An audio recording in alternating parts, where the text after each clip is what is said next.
Author podcast with Micheal S. Karnes. Micheal, big news continues as you get excited about 2026, right? So update us now. Any more news since the last time we talked? Well, we got book three, The Cleansing, coming out in the end of January. So I've got those book signings of starting off in February. I got two there, one East Tennessee, one in Middle Tennessee. I've got one in Illinois as well in March. And then I'm done booking book clubs. I've got two book clubs coming up in those 2 months. So one is virtual and one is in person. So if it's close enough for me to go in person, I'll do that. Otherwise, I will do that a virtual, and you can read the book and discuss it in your group and then include me as the author and ask me any questions you want to ask about it. Plus, we've got the movie moving forward. It's still scheduled filming for July. We have the legal aspects going on right now. So we're about to do the fundraising. Once we get the legal aspects done, we have more people casting on.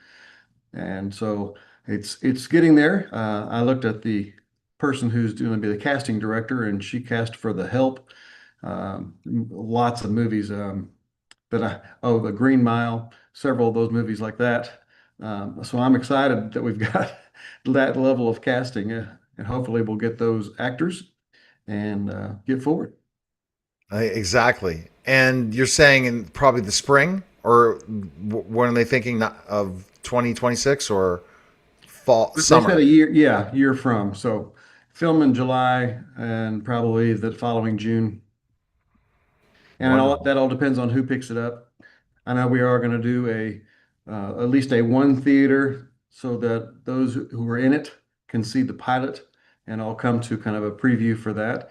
And if that goes well, we'll do some more locally at least and go forward. I'm just looking forward to see it on the screen somewhere. And talk about, all the events so far lined up in 2026. A pretty good number.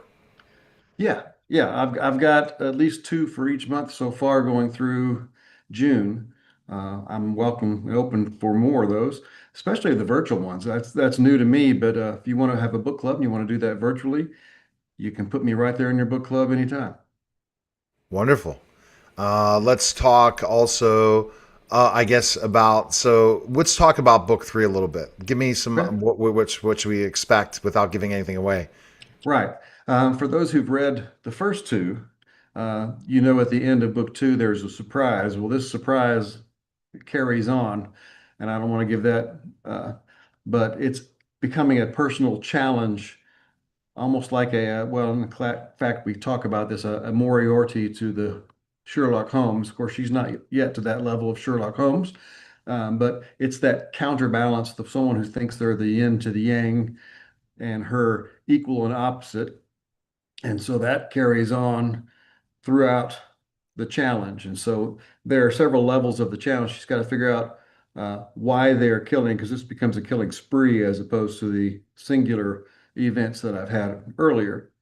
And so now she's not only trying to solve a murder, but keep the next one from happening. Wow. Okay. And what do you think the difference is in this book that you feel looking at specifically enough compared to the other two? It, what I'm wanting to get to, and it comes all the way through those six books, that arc is that instead of being a murder out there, they gradually become closer and closer and closer to home to her, to Abby. So it's involving the risk of the people that she's becoming friends with and becoming, learning to love, really. And now they're in jeopardy. And so she's got that balance. Do I pull back and put those walls up and keep those people safe and keep myself safe emotionally? Or do I continue to live my life and solve these crimes? So, how do I separate the two? Interesting. Okay. Separating the two, very, very huge in so many aspects. Yeah, I have a friend that is a pathologist, criminal pathologist, and so she's had to retire. She has moved from Tennessee to Florida, and she did, I think she said, 5,200 autopsies, and so she's starting to have PTSD. She can't sleep at night. She can't because all those images of, just thousands of dead bodies that she's processed, and that's the factor that you got to work is how do I do my job and disconnect when I get home. Yeah. I can't even imagine it. Yeah, and that's one reason I didn't do counseling more than I did, because I couldn't disconnect from the person, from their trauma, from their event. Um, and one of my strength is being able to empathize with them, but the weakness was being able to empathize with them. And so that's what I've kind of moved into. Abby is, how do you connect without destroying yourself? Wow. And I think in the character arc, Abby really develops in this third book, doesn't she? Yes, I'm hoping so. She will continue to develop every book she gets, because we do that. But books 1 to 6, there is such a huge change in her. That's why I pitched 6 books instead of just the one, because you can't resolve her trauma and her backstory and her issues in 1, 2, or even 3 books.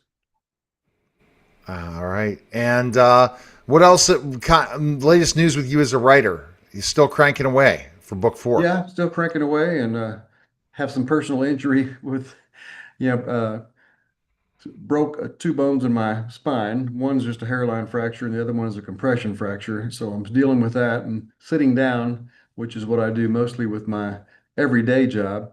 And so to carry that on after a long day of sitting to try to write, it's been a struggle.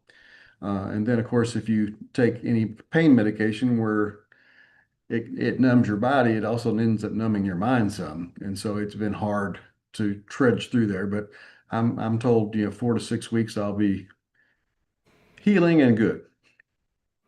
All right. And that healing process for sure. And that's time for you to write, right? If you're healing. Yeah, unless you can't focus on it.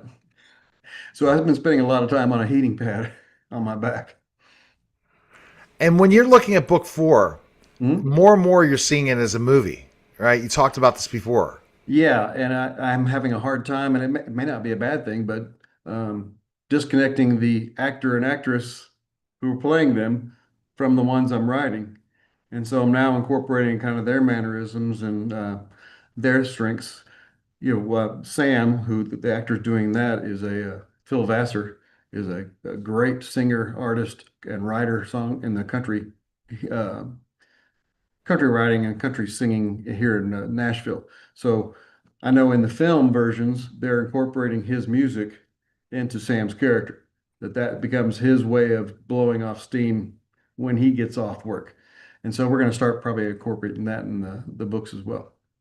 All right. Best place to go is MichealSKarnesAuthor.com. Yes, Appreciate it, sir. Micheal, and we'll talk soon.